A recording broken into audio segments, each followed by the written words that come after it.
नमस्कार। Civil surgeon कार्यालय में पदस्थापित मुख्य लिपिक के द्वारा किस तरह से बेहद सीधे साधे सीएस को बदनाम करने की कोशिश की जा रही है, उसको मैं कुछ एपिसोड के माध्यम से बताने की कोशिश कर रहा हूं। कल मेरे द्वारा एक एपिसोड बनाया गया था, जिस एपिसोड के माध्यम से ये बताने की कोशिश की गई थी कि किस तरह से मुख्य लिपिक के द्वारा हाई कोर्ट के गाइडलाइन के विरुद्ध जाकर सीएस से एक आदेश पर साइन कराया गया था, जिस आदेश पर साइन करने के बाद सीएस की मुश्किलें बढ़ सकती थी। लेकिन जैसे ही सीएस को पता चला कि जो मेरे द्वारा कार्य किया गया है वो गलत है, जिसके बाद उन्होंने उस निर्णय को वापस ले लिया। सोचिए कि किस तरह से सीएस को बदनाम करने की कोशिश उस मुख्य लिपिक के द्वारा की जा रही है। इसी कड़ी में एक और कार्य उसके द्वारा किया जा रहा है, और उस कार्य के बदौलत अगर उसमें बदलाव नहीं किए गए तो हो सकता है कि जो सीएस के तिवारी हैं उनके बारे में अभी तक जो परसेप्शन बना हुआ है लोगों के मन में, उस परसेप्शन में बदलाव हो जाए। कारण कि डॉक्टर के तिवारी के बारे में ये कहा जाता है कि उन्हें आज की दुनियादारी से कोई लेना देना नहीं है और वो कट्टर ईमानदार प्रवृत्ति के अधिकारी हैं। उनकी ईमानदारी पर कोई शक नहीं कर सकता है, और कोई माई का लाल यह नहीं कर सकता है कि सीएस डॉक्टर के तिवारी के द्वारा किसी से 5 रुपये की उगाही की गई है। इतने बेहद ईमानदार छवि वाले सीएस की छवि को खराब करने की कोशिश मुख्य लिपिक के द्वारा किस तरह से की जा रही है, मैं एक और कहानी बताने की कोशिश कर रहा हूं। कुछ माह पहले पीएनडीटी एक्ट में बदलाव किया गया, और उस बदलाव के बाद जो कमेटी बनाई गई, उस कमेटी का सर्वा डीएम को बनाया गया। डीएम के नेतृत्व में जो कमेटी बनाई गई, उस कमेटी में सीएस को बतौर संरक्षक शामिल किया गया, और ये कहा गया कि अभी पीएनडीटी से संबंधित जो भी निर्णय होंगे वो डीएम के स्तर से जो कमेटी बनाई गई है उस कमेटी के सर्वसम्मति के आधार पर लिए जाएंगे। एक तरह से जो स्थापना का कार्य है उस कार्य को डीएम के स्तर से करने की हरी झंडी दी गई विभाग के स्तर से। इस हरी झंडी मिलने के बाद सोचिए कि अभी मुख्य लिपिक के द्वारा किस तरह से जो स्वास्थ्य विभाग के द्वारा गाइडलाइन जारी किया गया है या जो भी निर्देश जारी किया गया है उसका खुला उल्लंघन किया जा रहा है। इसे मैं आपको बताने की कोशिश कर रहा हूं।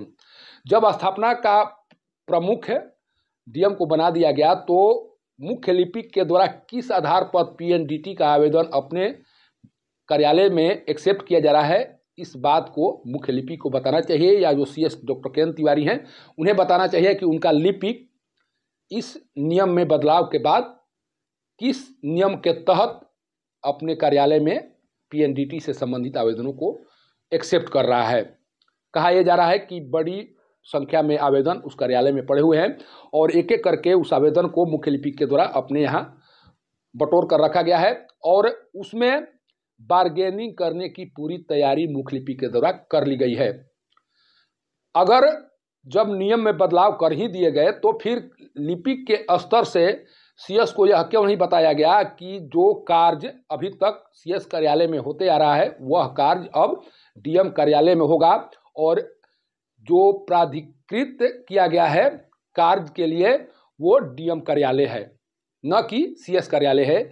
यह पूरी तरह से मुख्य लिपिक को जानकारी है, यह बात पूरी तरह से मुख्य लिपिक को पता है। इसके बाद में भी उसके द्वारा एक ऐसा कार्य किया जा रहा है जिस कार्य के बाद हो सकता है कि सीएस डॉक्टर के तिवारी की छवि पर कहीं ना कहीं वो प्रभाव जरूर पड़े, जिस प्रभाव के बाद लोग उनके बारे में जो परसेप्शन बना कर रखे हुए हैं उस परसेप्शन में बदलाव आ जाए। मैं ऐसा इसलिए कर रहा हूँ कि आखिर सब कुछ जानते हुए भी मुख्य लिपिक के द्वारा ऐसा कार्य क्यों किया जा रहा है जिस कार्य के कारण न केवल स्वास्थ्य विभाग की बदनामी हो रही है बल्कि उसकी आंच सीएस के पद तक भी पहुंच सकता है।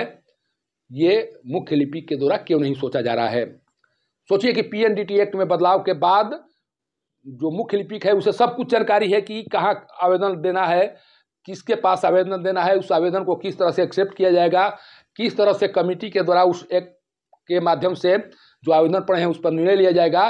लेकिन इतना सब कुछ जानने के बाद भी मुख्य लिपिक के द्वारा अभ्यर्थियों से आवेदन लिए जा रहे हैं, जो भी पीएनडीटी के तहत अपना कार्य कराना चाह रहे हैं उनसे आवेदन एक्सेप्ट किए जा रहे हैं। इसका मतलब है कमेटी के पास ये मामले जाएंगे, उसके बाद अगर डीएम के स्तर से पूछा जाता है कि जो कार्य आपके द्वारा किया गया है, क्या उस कार्य के लिए आप प्राधिकृत थे, तब सीएस क्या जवाब देंगे। क्योंकि जवाब तो सीएस को देना है, मुख्य लिपिक को तो देना नहीं है। और इस बार जो डीएम आए हुए हैं वो पूरी तरह से नियमों के हिसाब से ही कार्य करना मुनासिब समझ रहे हैं। उन्हें लग रहा है कि कोई भी कार्य नियम के विरुद्ध न हो, कोई भी कार्य हो तो नियम के अनुसार ही हो।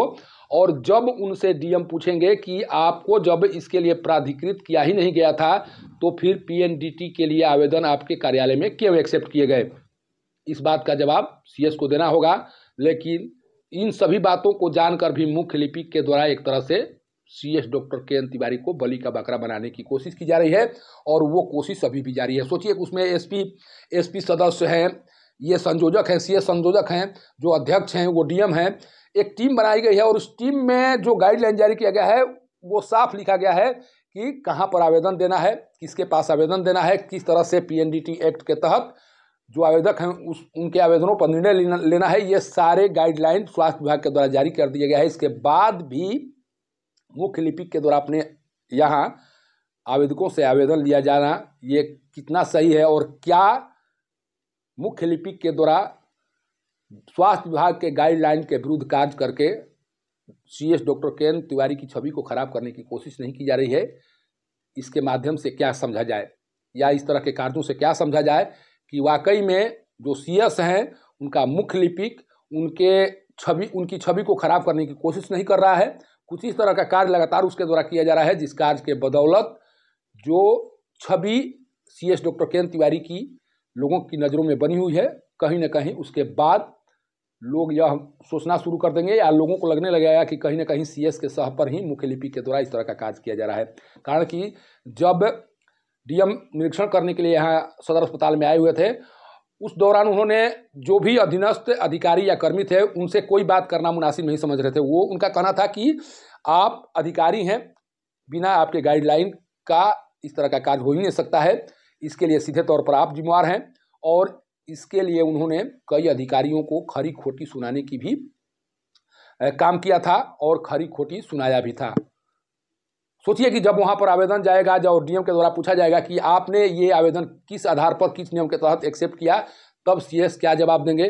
क्या मुख्य लिपिक को इसके लिए जिम्मेवार बताएंगे, क्या होगा वो आने वाला समय बताएगा। लेकिन इतना तय मानिए कि इस पीएनडीटी एक्ट के तहत जो आवेदन सीएस कार्यालय में लिया जा रहा है, उस आवेदन पर आज न तो कल डीएम के स्तर से संज्ञान जरूर लिया जाएगा और उनसे पूछा जाएगा कि आप किस गाइडलाइन के तहत पीएनडीटी एक्ट का जो आवेदन है सीएस कार्यालय में एक्सेप्ट कर रहे हैं। अब यह देखना होगा कि किस तरह से डीएम के स्तर से इस तरह के प्रश्न पूछे जाते हैं और उसका जवाब सीएस डॉक्टर के.एन. तिवारी किस तरह से देते हैं, ये तो आने वाला समय बताएगा। लेकिन ना तय मानिए कि मुख्य लिपिक अब यह पूरी कोशिश में लगा हुआ है कि किसी तरह से जो उनकी छवि है, जो लोकप्रियता है सासाराम शहर में, उस लोकप्रियता को कहीं न कहीं बर्बाद कर दिया जाए। इसके लिए चाहें उसे किसी भी तरह की कार्रवाई का सामना क्यों न करना पड़े, या किसी भी तरह से उन्हें फटकार क्यों न सुनना पड़े। सोचिए कि उस लिपिक का मुख्य उद्देश्य क्या है और लिपिक सीएस को किस तरह ले जाने की कोशिश में लगा हुआ है। उसकी पूरी टीम काम कर रही है।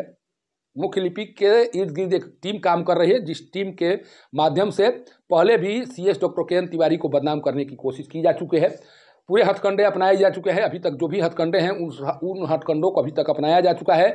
जब उन भ्रष्ट लिपिक या कर्मियों को कोई माध्यम नहीं मिला या कोई इस तरह का जुगाड़ नहीं मिला जिस जुगाड़ के माध्यम से सीएस को बदनाम किया जा सके, तब उन लोगों के द्वारा इस तरह की तरकीब अपनाई जा रही है जिस तरकीब के माध्यम से निश्चित तौर पर सीएस की किरकिरी हो सकती है। कारण कि जब आप हाई कोर्ट के गाइडलाइन के विरुद्ध जाकर सीएस से कोई कार्य कराएंगे, जब आप स्वास्थ्य विभाग के गाइडलाइन के विरुद्ध जाकर कोई कार्य कराएंगे, तो पक्के तौर पर इतना मानिए कि स्वास्थ्य विभाग पर उंगली उठेगी। और जब उंगली उठेगी तो इस दायरे में Rohtas CS doctor K. N.. Tiwari निश्चित तौर पर आएंगे और उनकी जो छवि है वो छवि कहीं न कहीं एक बार जरूर प्रभावित होगी।